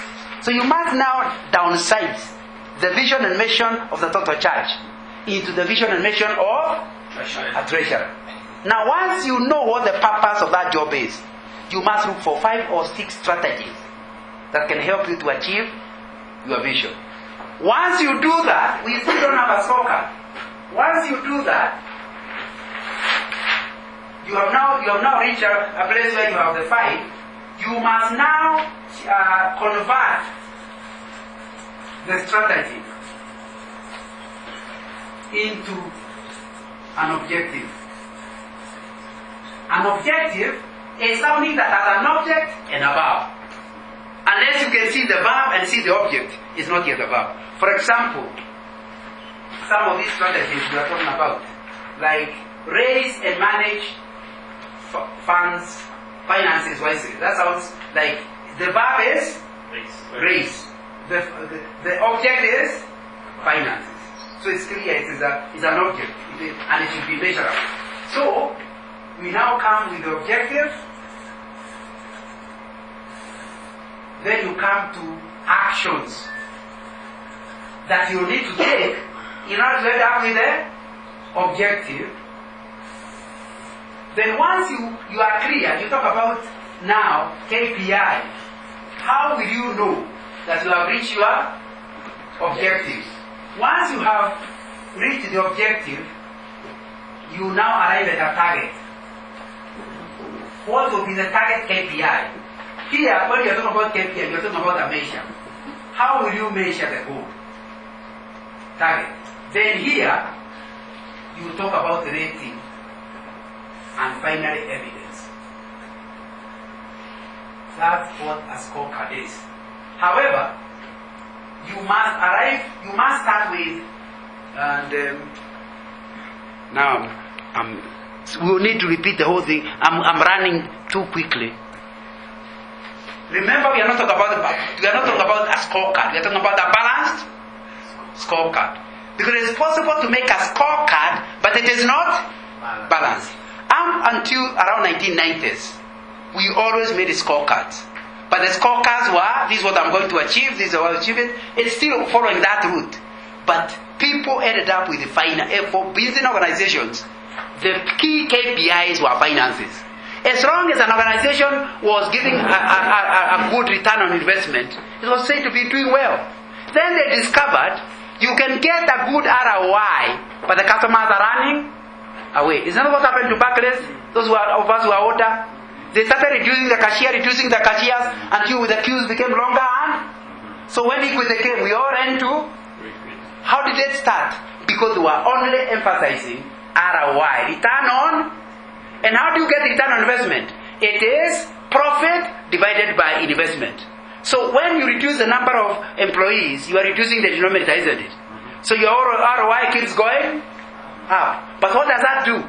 People are so frustrated that they run away. Next time, have you seen Barclays now going back whatever equity is at the beginning of branch? Because they did not have a balanced scorecard. So now, management gurus came up and said, don't just prepare a scorecard. Prepare a balanced scorecard. How does it become balanced? By looking at what do the shareholders want, what do the customers want, and what do the employees want, and what are the internal processes that can help us to meet those. I repeat, you first of all ask yourself, what do the owners of this church want? You have to agree with the owners. Now, number two, you ask yourself, what do the clients of this church want? And then finally, what do the employees of this church, employees are easy, isn't it? It's the bishop and his staff. What do they actually want? And finally you say, what processes, internal processes can we have that will help us to please those three people? It is not a balanced scorecard unless the three people are satisfied. You satisfy the clients and satisfy the owners. If the employees are not happy, they start resigning. Am I right? Yeah. Within no time, the church comes down. And the same thing with the plan we are doing here. This diocese will not reach its strategic plan unless the workers, we call them church workers to make it wider, unless the church workers feel their interests are being taken care of. But then, if you leave the church workers to be the ones to determine how to be taken care of, they become like the MPs. We increase their salary and they didn't double it. They stopped increasing, they started doubling, isn't it? Because they did not have a balanced scorecard. All they wanted to know is, how much are we being paid? Are you getting the point? So, when we come here, we'll have to look at the objectives and say, finance or owner's interests. Then we will ask ourselves, the next thing is customers, or what goals do we have, or objectives do we have. And then we have to have HR, or what we call learning and growth. Because that's what the employees want is that they are learning, they are developing, they are being rewarded, isn't it? And then finally, we will have to write here internal processes. And then getting computers. because that's our internal processes, isn't it? What kind of software have you given the church in order to run its operations? Those are the internal processes. So, once we agree on this, the next thing we agree is weighting.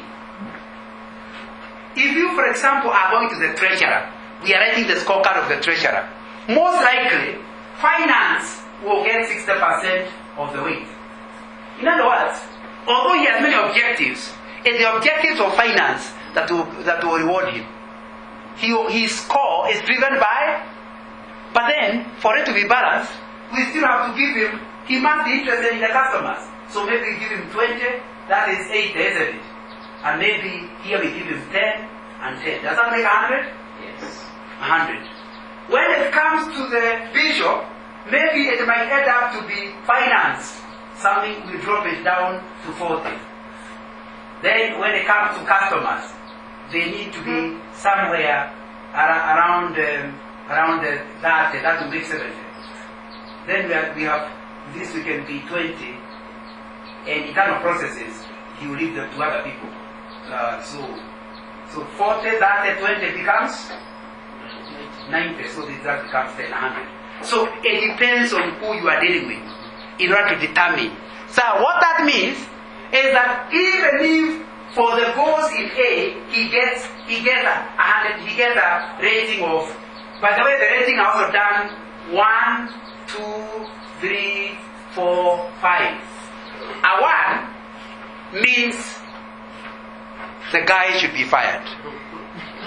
What he agreed to do, he has not even scratched. So we should be talking about how to get rid of him. Because basically it means he is lazy. Because there is no way, remember he was not forced. He agreed, isn't it?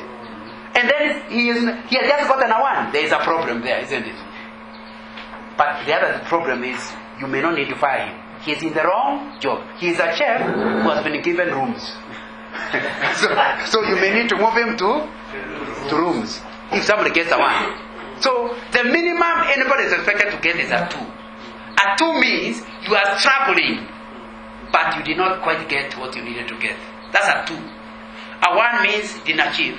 A 2 means you did well, but not well enough. So the thing everybody is supposed to get is a 3. A 3 means if he said he was going to bring 10 people to the Lord, how many people came to the Lord? 10. So for that particular score he has a 3. And that's what now creates problem in scorecard. Because nobody now, 4 and a 5 are not available. Are we getting the point? All people are supposed to get is a 2 and a 2 means you are struggling but you didn't achieve. A 3 means you achieved. So what is a 4? A 4 means you are in the wrong job. You are so good that you are not getting. If they ask you 10, you bring 20. Surely you can't get a 3 when you promise 10 and you are getting 20. So that means exceeds. 4 means exceeds. More than means the target. Exceeds the target. Then 5 means far exceeds the target. You should take the boss's job. So that I was too unrealistic in myself. That's the other thing now. But you see, your boss is supposed to make you realistic. That's why we say a scorecard is not a scorecard until it is signed by the employee and the supervisor. So unless both of you agreed to have a bad one, the supervisor is supposed to give you stretched targets, not something you can reach very easily. Yes? I would say it could also be like a nutrition where I got a job considering it was quite low. There was not a struggle. And then when I came in, I was given a target that was reasonable at that particular time. But interestingly, we happened to find out what was wrong with their approach. So it exceeded quite fast. Because of the methodology. Yeah, because of the approach that was being used. So maybe I wasn't so good, but it's because the previous person was so bad. The previous approaches were not. But you are the one who came up with the approach. Yeah. Then you will still get the score. Because you see, the idea is if I get 10 to get 10 people, you can get them by beating them, you Get them by talking to them. If you have been beating them and not getting 5, you come and talk to them and you get 10. Sure, shouldn't you get congratulations? Yeah, because you change the methodology, you change the approach. You have heard the story of how when you were primary school, we always used to jump high jump. Those of you above 40, you know what I'm talking about. We always jump like this. Boom, to the other side. How many people here are 50s and 60s? I'm 60. Now, we always jump like this. Then somewhere around 1970 something, somebody in an Olympic decided to go high jump from the side. You know, we used to come like this. Yes. He came like this and took the hands, legs up, and because now the whole body is up and it's flat, he was able to clear a foot above the best person previously. From then onwards, nobody jumps like. The formula changed. Yes. So it is important to ask yourself, I'm a pastor like every pastor, but my type is jumping like a bull instead of in a wise in a wise way. So it is important that the pastor gets there. Do not say, the reason she got it because she changed it. Why hadn't you changed it yourself? So you still get the thing. So basically, the thing that you do, that gives you the scorecard. But I would have wanted us to develop one, but let me just try a few. So we are trying to go through the raise and manage funds wisely. So we put it here. Raise and manage funds wisely. Now, I want to skip actions because they are easier to deal with, and because the treasurer will give us the action very easy, and come to measure. How do you measure that we were able to raise and manage funds wisely? If it's not measurable, we'll remove it, because the goal must be measurable. If it's not measurable, we remove it. So we must come up with a measure. Type of a measure. At this time it's not the target, but the measure. You see? We increase our training contribution from parishes by 20%. Okay, that is, we all know you have done it wisely. When the unit giving goes higher. In other words, we check currently how many church members do we have? 1,000. How much are they giving? 10,000. So how much is it giving per year? 1,000 currently. If you do it wisely, we shall not raise 1,000. We raise 1,300. So what is our measure? Increase in unit giving. So you now come here at a measure and say, how shall we measure? Increase, percentage increase in per capita giving. Do you realize it can be measured? Yes. Is it true that if you are asking people wisely, the giving is likely, per person is likely to go up? It can. That's a measure. Let's now look for other measures.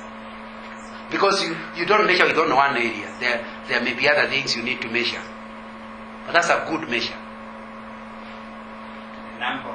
And you know why we are saying per giving? Because some of the giving may come because the evangelist brought more members. That's not yours. That's not the treasurer. So that's why we are doing per capita. So that since your job is not to evangelize but to help people to be better at giving, even if it brings more people, you want per capita to go up. Yeah. Yes? Another measure? We are listening to you. Oh, you are just... Okay. Yes? I was saying that's percentage. Yeah. Also, we can know that maybe last year you had 20 people giving their time, and maybe this year we can even have maybe 30. In other words, now you are not interested in per capita, you are given into percentage you give. But the number of people who are already... It's the same thing, because what you are saying is, out of 1,000 members, although we rewarded him for per capita going, maybe they never increased. It's only the givers continue giving better. But the non-givers are still not. So the next measure is percentage of non-givers. Percentage of givers. Can you see? It is measuring something totally different from the other one. Because this one you could achieve by just improving the ones who are giving. his interest to know the ones who are never given, were you able to talk to them? So that's why it's another measure. That's a very, very good measure. Would you agree with me? It's a good measure for funding, for funds? Yeah. Now something else we are still looking at. We agreed that one of the major strategies for us to reach our thing is to raise funds and manage them well.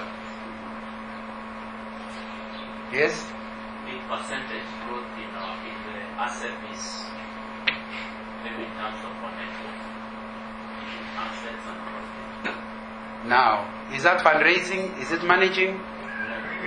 No, then you must measure the objective itself. Yeah. And I thought what you wanted to say is percentage of budget raised. If he committed himself that the diocese is going to raise 3 million, and he raised 4 million, surely he's a 4. Because he went beyond his target, isn't it? Yeah. So that's another way of measuring. That's another way of measuring. Percentage of budget made or raised. How much did you say you'd raise? Another way of measuring it is the percentage variance. In other words, items. If you go down of the whole budget, the expenditure side, did the treasurer follow the map so that they did not use more money than budgeted? Overspending. Yeah, percentage overspending. Percentage over or under spending. Now, can you see what is done? Now, when we do that, we come to the next column, target. Because this was already declaring how to measure.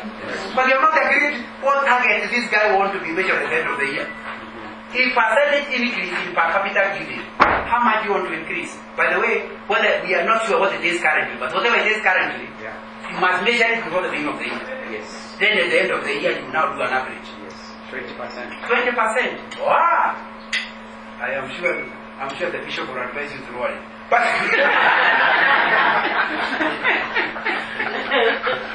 that's okay. So you are saying if you are raising 1 million, I want to add 200. 200,000. Okay, that is good. So that becomes his target. So if you raise 15, that's a 2. You must raise 20 in order to become a 3. Are you getting where we are going? Yes. Now we are on percentage of givers. How many people do you think actually tithe in the diocese? What percentage? Maybe 60%.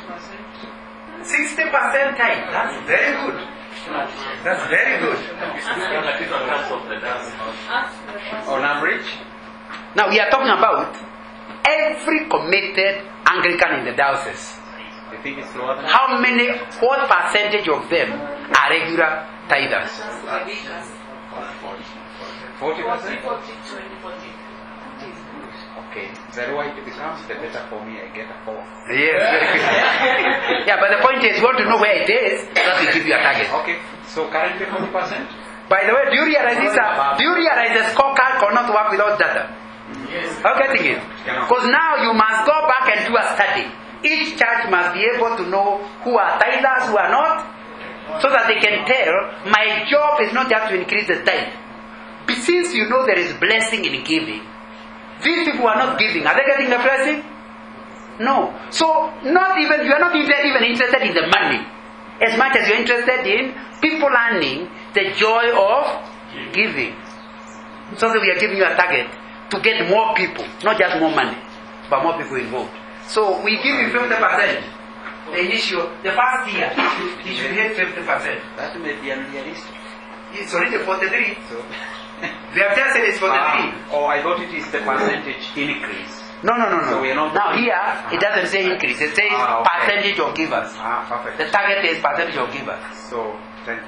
Yes. So 50 now. 50 now. Okay. Then, percentage of budget raised. Without necessarily lowering it. The bishop will help you to keep it up. So, but if you promise to raise money, give it. Because if you don't raise it, it will mean some people are employed and you have no salary. The good thing is that for us, we have always targeted to reach 100% and we've been achieving it. You have always achieved 100%. Might it be too low? Maybe. No, we only reduce the items in the budget, the cost, to make it balanced. Okay, 100%. He wants to be given 100%. Now, and over expenditure, 5% is 5%. Or, in other words, you can be off or below. Yes, 5%. Correct. Now, we now come back here. Rating and evidence is during the report time. So the scorecard at the beginning of the year only ends here. And you can see it's a very clear thing. It says raise and manage funds. Then here we put things. What do you actually do to raise funds?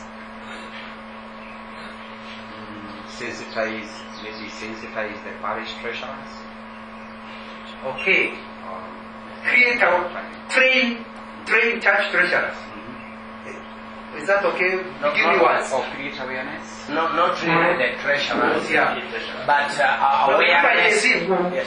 It is him, so he doesn't want to be given the church. He wants to be given the treasurers. No, we will not go to the treasurer. No. He. He's the chairman of finance. So Oh, okay. So you are talking from a point of knowledge. I'm listening. Sensitizing the congregation actually to the clergy. Yes, do the sermons. Sensitizing the congregation. Sensitize the congregation. Yes. About giving Yes. from the pulpit. Yes. I hope that's only one of the many things. yeah, because we would have. It's one actually. We would have, for us to do that, Yeah. we would have to start with those going to the pulpit, understanding what we want to achieve. Okay, So we need to work with them. train clergy on fundraising or whatever. Now we don't mean that. We are looking for what, but I'm running out of time. Right. So what is it? You are saying before you can ask them to actually go to, they need to understand about stewardship. They need to be trained on stewardship. So that they can go and train their members. It has also proved very well that where the moment you become transparent with whatever you get from the congregation, Yeah. they also respond very positively. So the next thing is, Yes. at least Yes. monthly reports, financial reports to the Yes. congregation. To the congregation. You can do it weekly, but at Right. least monthly. At least monthly financial reports to congregation.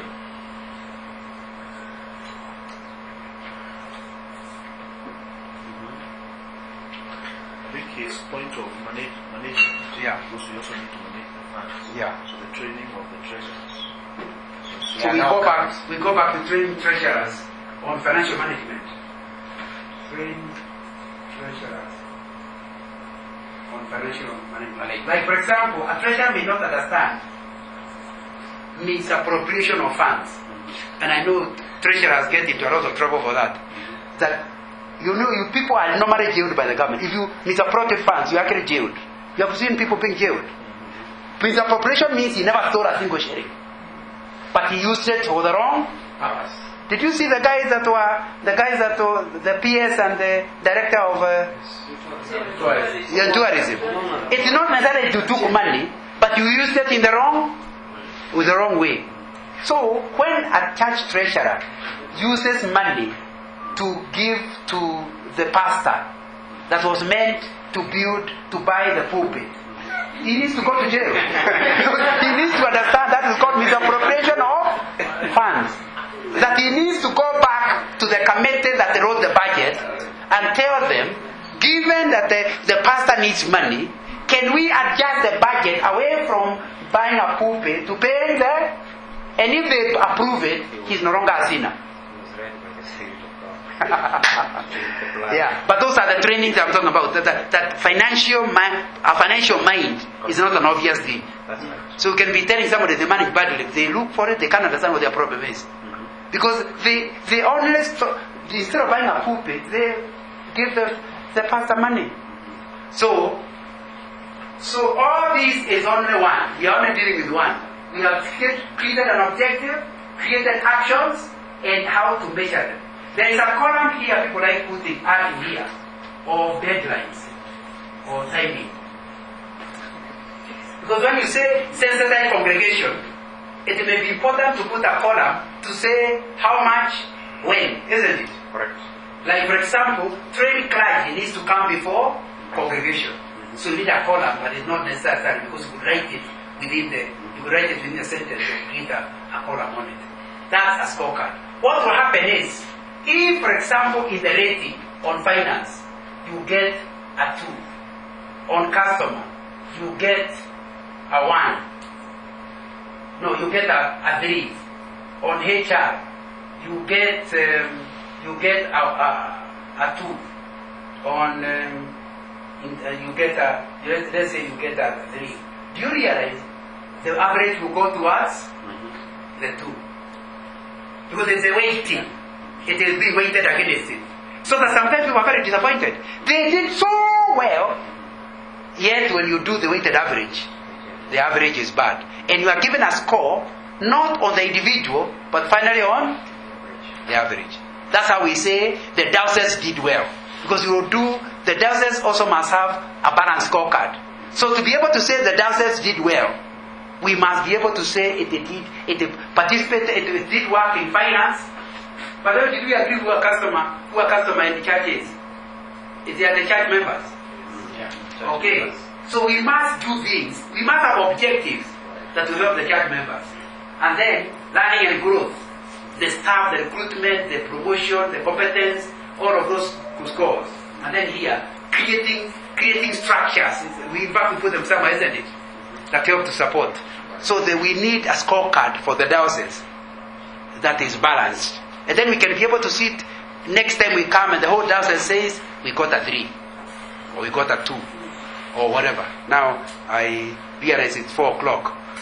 Now, I want to add 5 minutes so that you can ask me questions. Was that useful? Yes. Yeah, the only thing I know is that I told Peterson that I normally take a full day of preparing people before we start doing the job. And since he wanted me to do it in 2 hours, I knew what he wanted is for you to get an idea, isn't it? So now, it is possible for me to be called, what did you say your parish is called? We can come to St. Luke Monja and spend a day with your parish and develop a scorecard for your parish. Yes.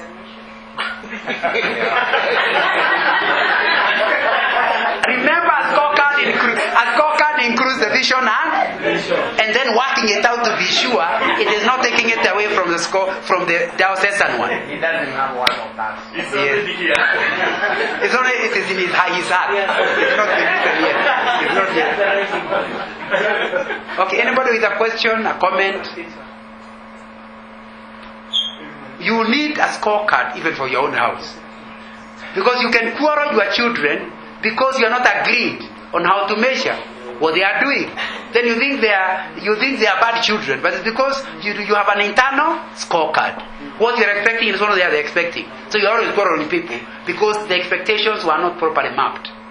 A scorecard maps the expectations so that you don't quarrel later. Okay. What would happen if I disagree with my supervisor when I'm developing the scorecard? Yeah, because the best time to quarrel is the beginning of the year. Can you see at the end of the year you can't quarrel? One of the positive things about the scorecard is that the evaluation is automatic.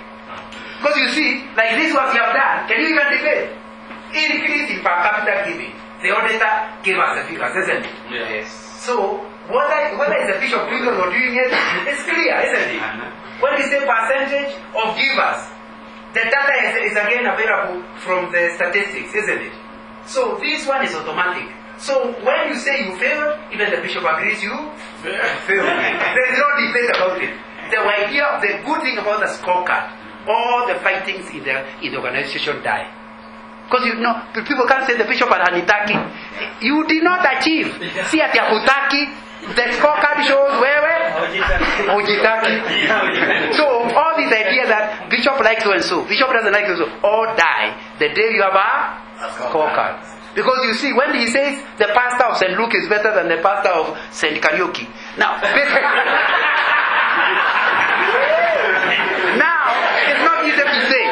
But once you develop two scorecards, people know. It's not that, in fact, some of the people the bishop doesn't like will do well. and he has no alternative than to acknowledge they did well. So, yeah, and so when the promotion comes, the scores are there, isn't it? Yes.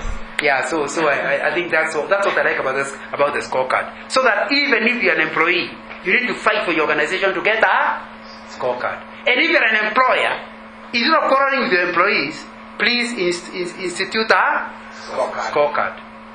And it's important. So thank you very much. Yes. Is this part of, can it be related to performance? This is what we call performance management.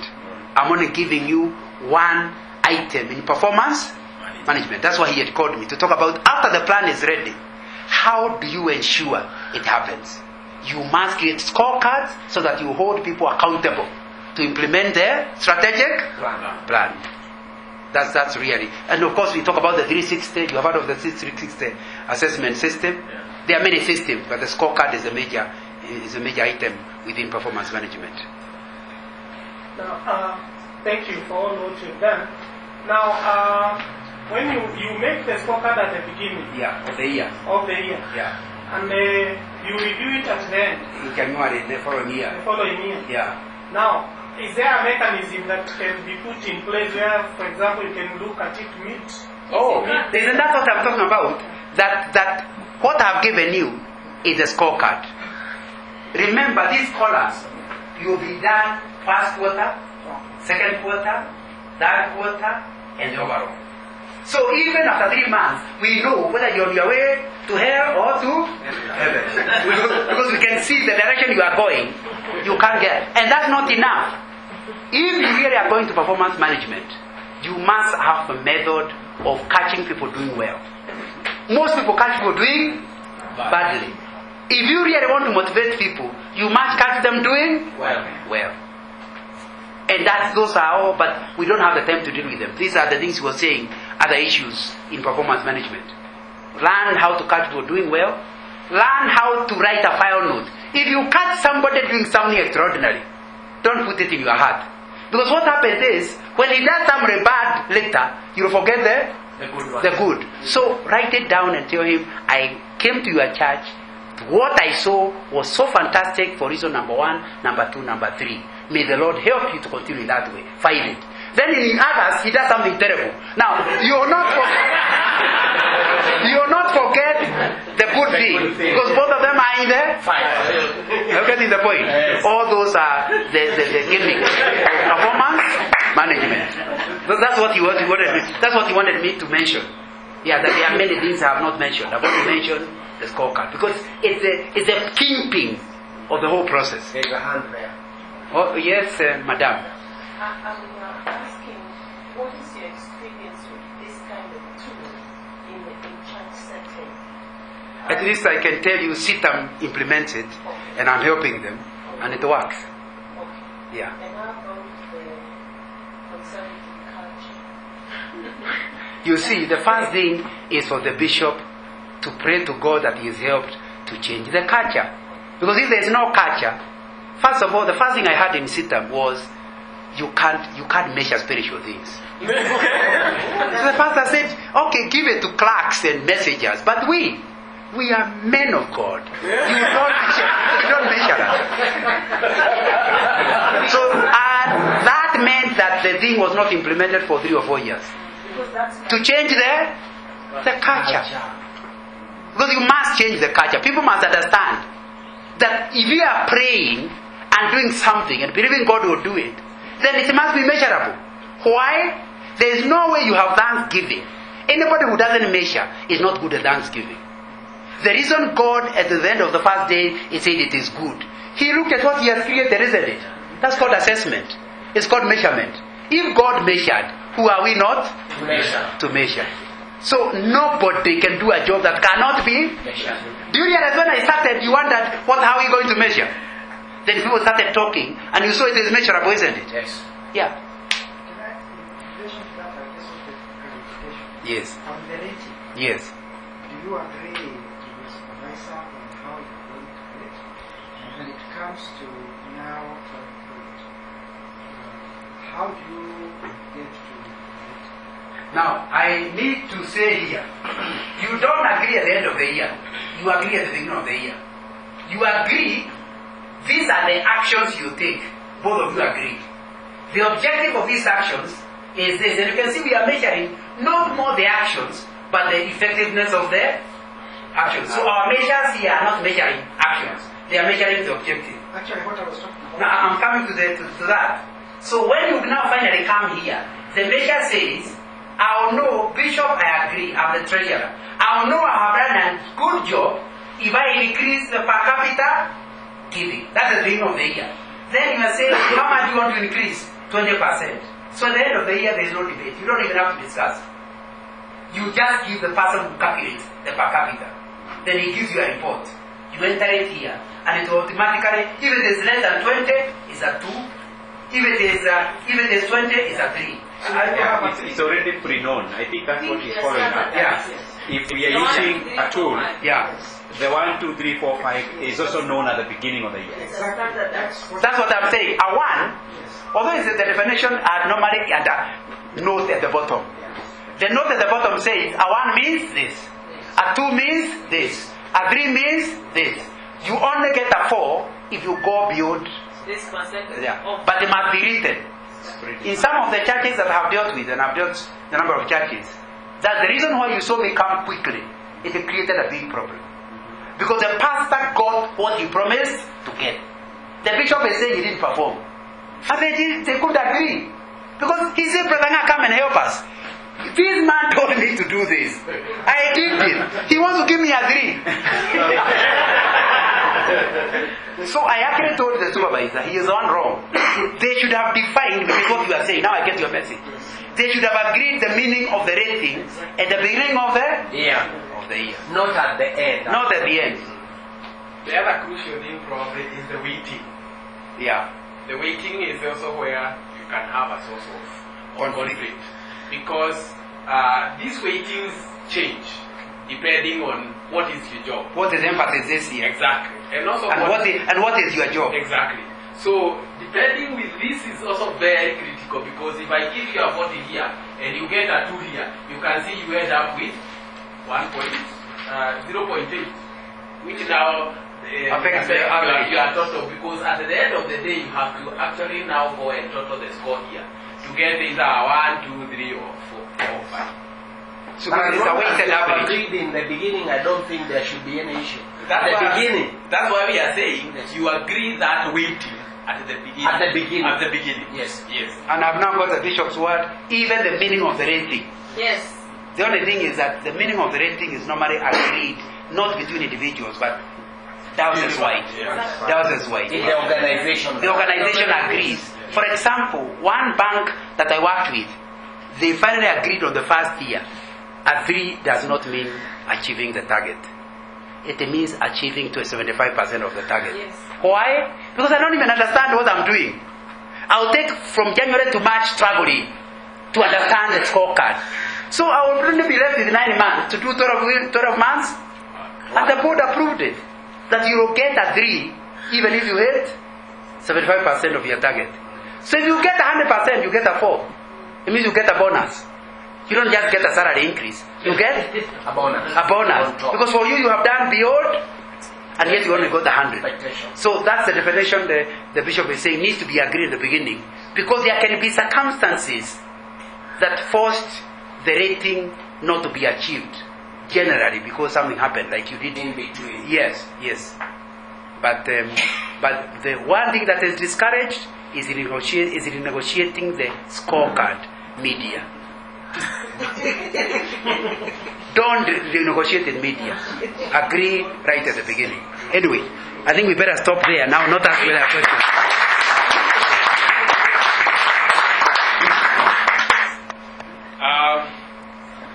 We all agree that Brother Nanga has